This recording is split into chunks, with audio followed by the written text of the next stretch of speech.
পুরস্কার তুলে দিচ্ছেন প্রধান অতিথি, বিশেষ অতিথি সহ মঞ্চ উপস্থিত অন্যান্য অতিথিগণ।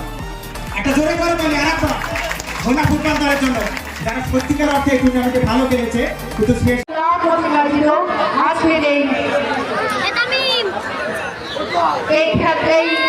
খেলা অনুষ্ঠানের সম্মানিত সভাপতি উপস্থিত আছেন এখানে আমাদের নবনির্বাচিত থানা বিএনপির সাধারণ সম্পাদক ইমরান হাসান সালাম লিটন এবং উপস্থিত আছেন এখানে এই খেলার আয়োজক খেলোয়াড়বৃন্দ এবং সামনে উপবিষ্ট দর্শক শ্রোতা সবাইকে আমার ছিন্নগাছা চৌরাস্তাবাসীর পক্ষ থেকে আন্তরিক শুভেচ্ছা ও সংগ্রামী অভিনন্দন।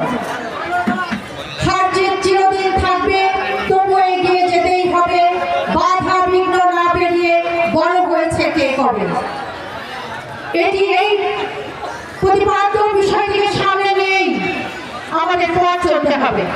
জীবনটা কখনো মসৃণ নয়, জীবনটা সংগ্রামে, সবার জীবনে যা যা জায়গা থেকে সংগ্রামে।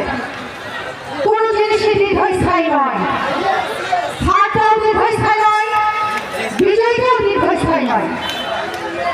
তাই এটিকে সামনে নিয়েই ভালো করে সামনে চেষ্টা করতে হবে।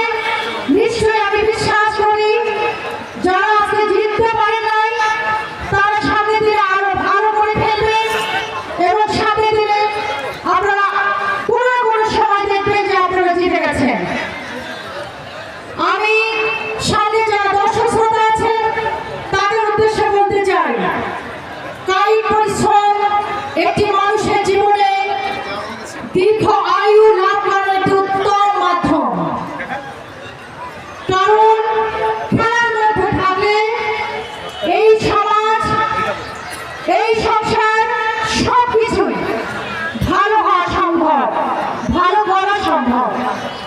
কারণ খেললে, কায়িক পরিশ্রম করলে মানুষের খুব ভালো হয়, খুব ভালো হলে মানুষের মন ভালো থাকে, মানুষের শরীর ভালো থাকে এবং মানুষ দীর্ঘায়ু লাভ করে। এবং এটি মানব মতো সমাজ গড়ার একটি উত্তম মাধ্যম হচ্ছে খেলা। খেলার মধ্যে থাকলে একটি সমাজ সুন্দর এবং সুসংগঠিত একটি সমাজ গড়া সম্ভব। তাই আপনারা যারা ছাত্র আছেন, যারা সমাজে গণ্যমান্য ব্যক্তি আছেন, তাদের সন্তানকে এবং আমরা আমাদের সন্তানদের, আমাদের ভাইদের, আমাদের আত্মীয় পরিজন যারা আছে তাদেরকে আমরা খেলা উদ্বুদ্ধ করব। কারণ খেলা একটি সমাজ সুন্দর সততার সাথে একটি সমাজ গড়া সম্ভব। আজকে যারা এইখানে কিছু দু একটি কথা না বললেই নয়, আজকে যারা এখানে এত বড় একটি সমাগমের মাধ্যমে আজকে খেলা অনুষ্ঠিত হয়েছে, বিগত 17 বছর কিন্তু আমরা শুধু দেখিনি।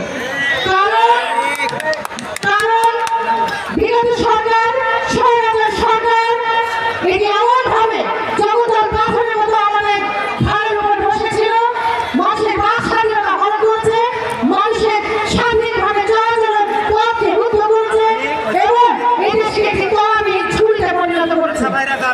আপনাদের মতো ছাত্র সমাজ নাই গত 5 আগস্ট বৈষম্য বিরোধী আন্দোলনের মাধ্যমে সে বিগত সরকারকে উৎখাত করতে আমরা সক্ষম হয়েছি।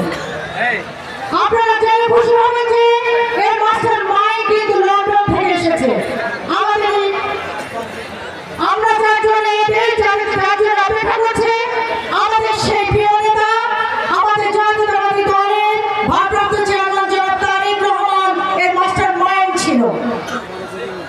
ওনার এই সুকৌশলী এবং ওনার বুদ্ধিমত্তার কারণে আমরা 5 আগস্ট এই দেশ থেকে শেখ হাসিনাকে বিতাড়িত করতে সক্ষম হয়েছি। আমরা বিশ্বাস করি এখন যে অন্তর্বর্তীকালীন সরকার ব্যবস্থা চলছে তাদেরকে আমরা সহযোগিতা করব। আরেকটি কথা না বললেই নয়, জানেন এই দেশ পরিচালনার দায়িত্ব কিন্তু অনেক বড় দায়িত্ব। এ দায়িত্ব কোনো নির্বাচিত সরকার ছাড়া সম্ভব নয়।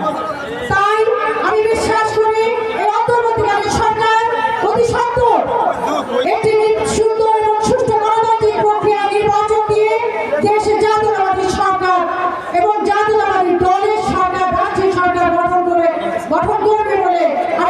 করে আমি